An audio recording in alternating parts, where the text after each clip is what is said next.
Welcome back to another episode of Sexy Marriage Radio. And in the honor of today's topic that we're covering, because we kind of teased this out last week in the extended content, we talked about, is sex an acceptable gift for Christmas, which then leads to kind of this obligation element. It can be kind of a mercy sex component, possibly. And so that's where we're heading today. And so in the honor of the topic, we need to hurry up and just get this thing over with. Come on, you see what I'm doing there. Sarcasm just sometimes isn't good. Sarcasm is always good. Well, this is Sexy Marriage Radio. Alongside my wife, Pam, we're having straightforward, honest conversations about all that goes on in married lives, particularly in married sex. And what we want to do is hear from the nation. And if you are a listener, we want your input, your thoughts, your questions, your collaborations with us. And 214-702-9565 is the voicemail line we have that allows you to ask questions and interact with us. You can also email us at feedback@sexymarriageradio.com. And every email is answered either on the show or via direct email back because we love the collaborations that we've been able to have over all these years on the air of Sexy Marriage Radio. And we also hope that people will come join us at the getaway in June 2025. So we're in the middle of the early bird rate window for registration. So June 19th to the 21st, you can come join us in downtown Fort Worth. It's a fabulous 3 days. It's a cool downtown. It's very cool. Lots of restaurants, fun things to do. We want you to come hang with us and a bunch of other really cool couples. And you'll get a lot of great information, a lot of great time with your spouse, and just a good getaway with each other. So how's that a bad thing? Come join us. It's a fantastic opportunity. Well, coming up today on the regular version, we're going to dive into the world of obligation sex, which can also be termed mercy sex, although there's a few differences. I was going to say, I'm interested in that mercy and obligation aren't necessarily the same thing to me. So I'm interested in kind of breaking that down. Okay. Well, we'll do our best and see what we can do. And then on the extended content today, which is deeper, longer, and there's no ads, after we've spent the time in the regular version talking through what is it, what makes it up, what are the characteristics of it, and the extended content, what do we do about it? How do you overcome it? How do you address it better? What can we do? Perfect. And so all that's coming up right after this. So this is just a framework because this is a topic that's come up several different times over the course of Sexy Marriage Radio, because this is a dynamic that plays out in married sex. There's an obligation factor a lot of times that can feel like is at play when it comes to sex in marriage, largely based on if you have a monogamous intent and if there's a Christian element as well. It's kind of like, this is the only place I can do this. So therefore, there's almost like an obligation to have it. Fair. I mean, that you're not wrong there. Okay. So many people don't necessarily view it as an obligation. Enjoy it, but there's plenty that do think it's an obligation. Well, sure. And what we've talked about in the past is how this is like, there's this unspoken expectation when you say I do. Yeah. Right? Expectations. That's always a key word right there. Yes. And it plays out in that how often we have this pressure that just comes inherently with it because of what we've brought into the equation of the relationship, right? If you were raised in a church or with a Christian value system, there's this element of you save yourself for marriage. And so now all of a sudden, hey, I've got it. I've got freedom. It's going to be nirvana if you're the higher desire spouse of like, I finally can do this, right? But then there's the lower desire spouse or the responsive spouse that's like, has sometimes that same framework coming in, but then the dynamic changes as it goes on because of the pressure inherent in married sex. Okay. So keep rolling from there. Okay. So I don't have a question on that. That's fine. Then it becomes what's important when we look at it through this framework of mercy sex, or even largely driven by obligation sex, is it's harmful to both partners. Okay. And I guess I'm going to make an assumption. It's harmful to one because of the expectations they put on the other. It's harmful to the other because is it harmful because they get frustrated because this isn't something they want, or they're just doing it to check something off a list and then it gets frustrating and you're resentful? on the Yeah, back so end. you can talk about it in the sense how it harms both spouses because it creates a dynamic of resentment, control, and a lack of genuine connection. And we'll keep kind of coming back to these three things because I think that's the best way to look at it. Because one of the things that's important, and this is where there could be a lot of couples that are listening to this, or a lot of married people that are listening to this Mhm. episode, going, "I don't know if I've got this. I don't know if this is in my marriage." Or, yeah, it is.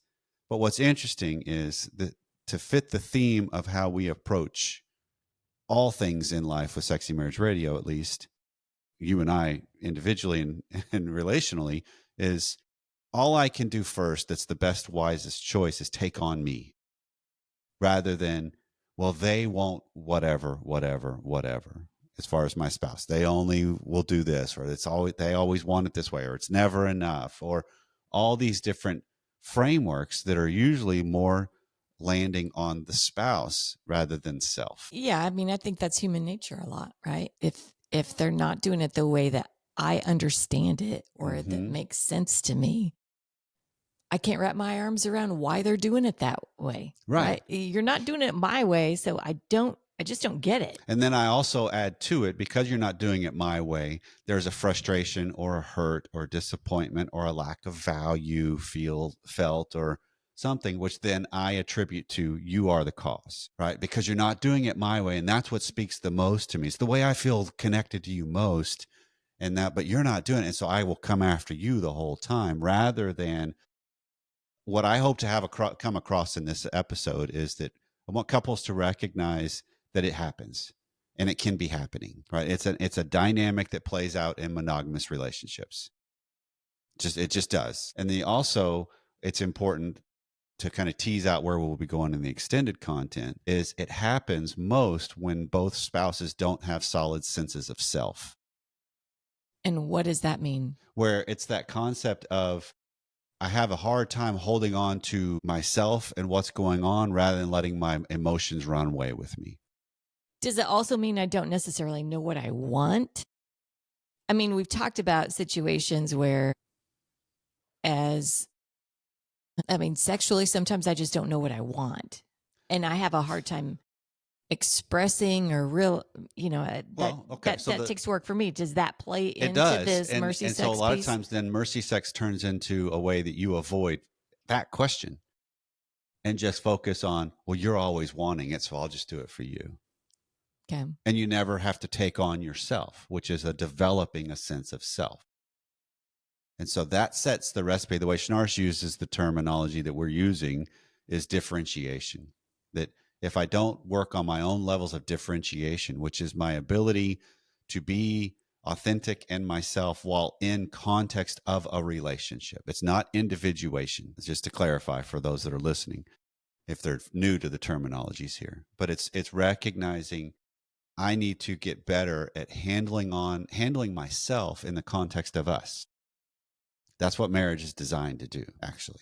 And so it creates the struggle of where both partners get an opportunity to avoid what's really going on by just focusing on the disappointment and the frustration and the control or the resentment. So we're just not I mean, okay. We're always fighting about the wrong thing.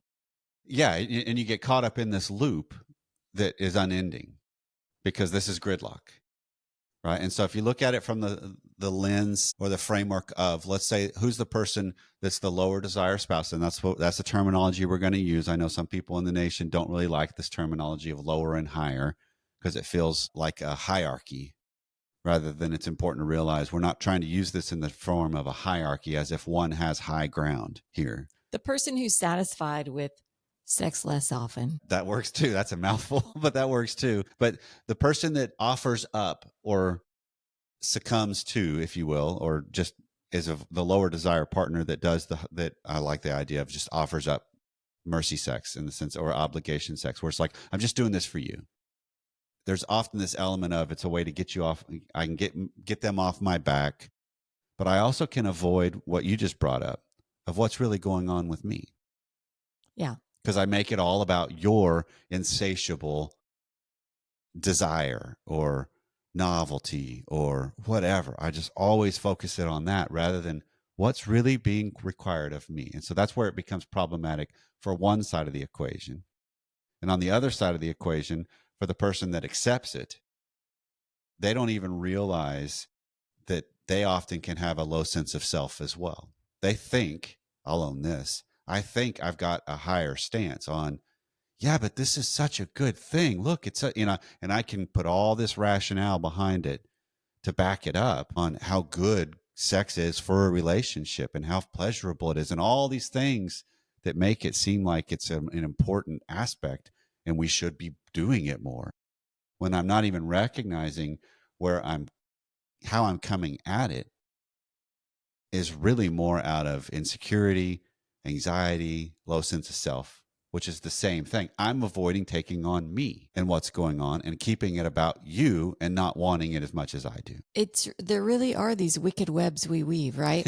Yes.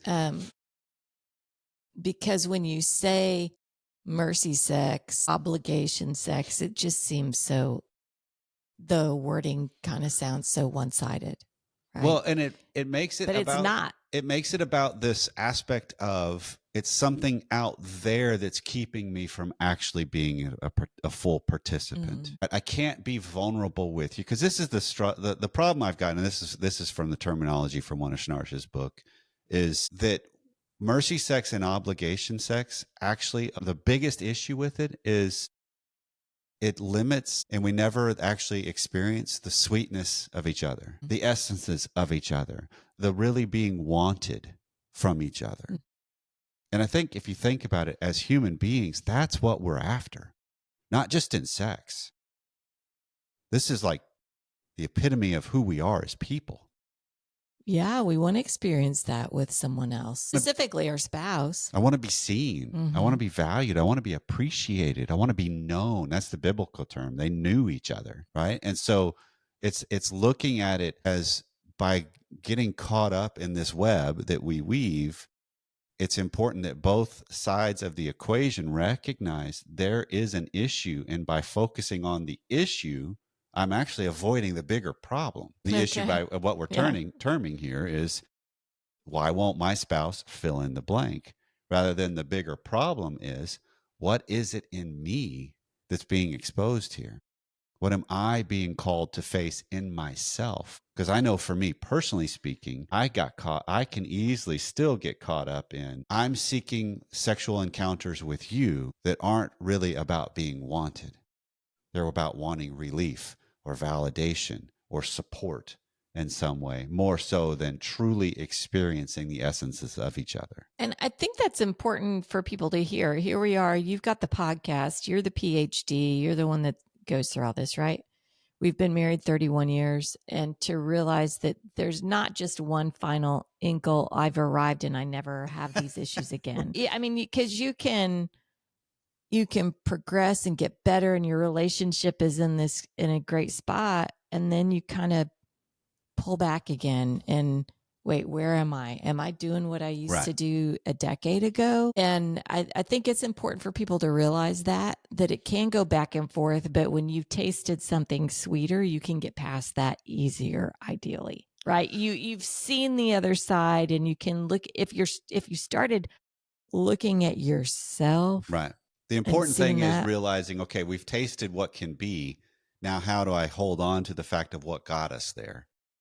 Which was me being a better person to try to head towards that, and not willing to accept less than that. Yeah, I want the goodness. I don't want to keep regressing back to how it was when it was so frustrating. And here's some couple of different characteristics still. Let's just kind of round this out some.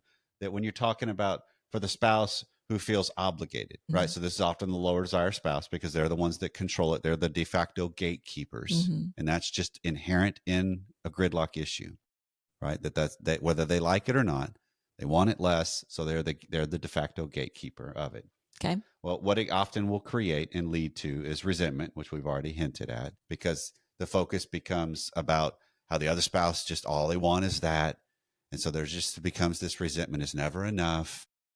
And that's how I can keep it perpetuating on this dynamic. It actually decreases their desire. Okay. Right. Okay. And why does it decrease their desire? Because when we feel pressure to have sex in ways that aren't coming at me cleanly, it's going to decrease my desire because I spend all this time It's a turnoff. navigating how to avoid it. It's a break. Yeah. Okay. Right. Yeah. It's a sense of being controlled, which is interesting because this plays out on both sides. Because the higher desire is going to feel like the lower desire could be using it as a control mechanism, and they absolutely can. Yeah. Just like the higher desire can also use it as a control mechanism of constantly pushing and pressuring. And sometimes the insidiousness of what higher desires can do, speaking from experience, is make the moves when you know it's not possible to actually be satisfied, but yet blame my partner because they are the ones that wouldn't do it. That just sounds like one of the definitions of insanity. Well, and that's also normal marital sadism. Okay, there you go. It leads to withholding of genuine intimacy and pleasure. Yeah. Right? Because you're not actually facing yourself to really become intimate. And it also can be used as what we've alluded at as a way to control the relationship. It's a way to gain the upper hand, if you will, because it really does in a lot of couples that I've seen this dynamic play out and we've talked through, it really starts to become a commodity. Their sex lives. Well, if you would treat me XYZ, then I will. And so therefore, what does the higher desire do most of the time? They jump to on absolutely. I'll bring you flowers, or whatever it might have been that they've kind of listed out. But does that actually happen then, as far as culminating in a quid pro quo? No, it might once, but after that, it's like, because this is the constant repetitive cycle. Well, I know you're just bringing me flowers to get what you want, right? It wasn't man, I just adore you and I love you and I want to bring you flowers. It was, they told me if I bring in flowers, I get what I want on the flip side. So that just didn't work. No, but it's realizing not to bring real connection, not to actually have a deeper relationship and more enjoyable, and even the more enjoyable sex, right? Right. Yeah. But again, this is where we oftentimes aren't looking at what am I really being presented with to have to face, rather than I'm just focusing on the near term of why do they always want it this way? Why do they always pressure it this way? Why won't she ever or he ever? And that creates this dynamic that becomes so problematic, because we get caught in the biggest problem in my life and in my marriage is my spouse, rather than the biggest problem in my life and in my marriage is myself. It's me. So flip it then to where this is the spouse who seeks the sex, the higher desire. What are some of the characteristics of them, right? And the struggles that they'll have that it can lead to is it can lead to a sense of rejection, because there is this element of, even if, I'll be personal on this one. This is a dynamic we've had at different times of obligation sex early on in our marriage. Right? Agreed. You agreed. Okay. Agreed. We're on the same page here. So, one of the things that is interesting is looking back at that. There's a difference between the times you would really choose versus the times it was just about get off my back. Okay. And what were those differences? Well, from your point of view? In large part, it was just the real fact that you chose it and you were engaged differently in your responsiveness rather than just get it over with. But some of those mirror and layer over each other where they look similar. And so there's an element of the higher desire spouse can constantly have this struggle of, yeah, but they don't really want it. Yeah, but they're not really there. Yeah, but and so it continues to, even if they're having sex, which is what they're saying they want, they still feel rejected, which leads to the same kind of thing that the lower desire spouse can have of, even when we're having sex, I'm offering up and being a part of sex, but it's never enough. It's the same kind of dynamic. Yeah, it's this circular reference of, well, I gave it to you and you're still ticked about it. So if you can look at it as that's a sense of rejection that can come from it. It's a sense of control that I can feel like I'm being controlled with what's going on and how it goes because of how you participate or don't participate. Yeah. It also leads to levels of blaming, which we've talked about a whole bunch already, of what's about this? And I blame you for my plight. And then it also, the one thing that still keeps to ring true to me about this dynamic is it just makes it to where you never really feel connected. I think that's spot on. And connection cures all kinds of things. But if you're doing this together, if you can't feel connected within the sexual relationship, you've got to ask yourself questions about yourself. Where am I in this? Where's my spouse in this? What do I need? And that's a great little way to kind of end this segment, because the way I want to land it is, what are the questions you need to ask yourself to determine if this is at play in your marriage? And so it really just comes down to, how do I know if mercy sex or obligation sex is present? And so the real question becomes, after an encounter, or if I look back at the themes of my recent past in my sex life with my spouse, when things don't go, or when I look back at them, who do I react to or blame or am frustrated with or hurt by or disappointed or mad? Who do I blame?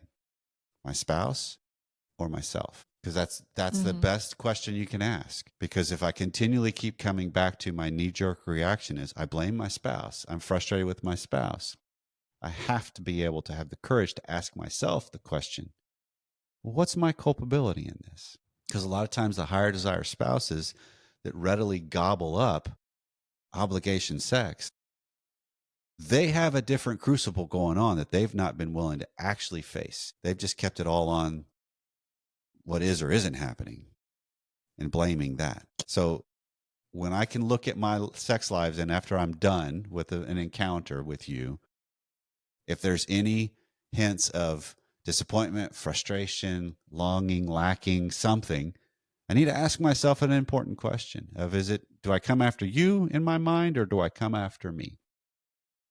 That's how I determine it. Because if I start coming after me more, I then start asking the better questions to face what I really need to be facing. And what are those, you ask, Pam? What are those, Dr. Allen? I'm glad you asked, because are we going to talk about those in the extended content? Yes, we are.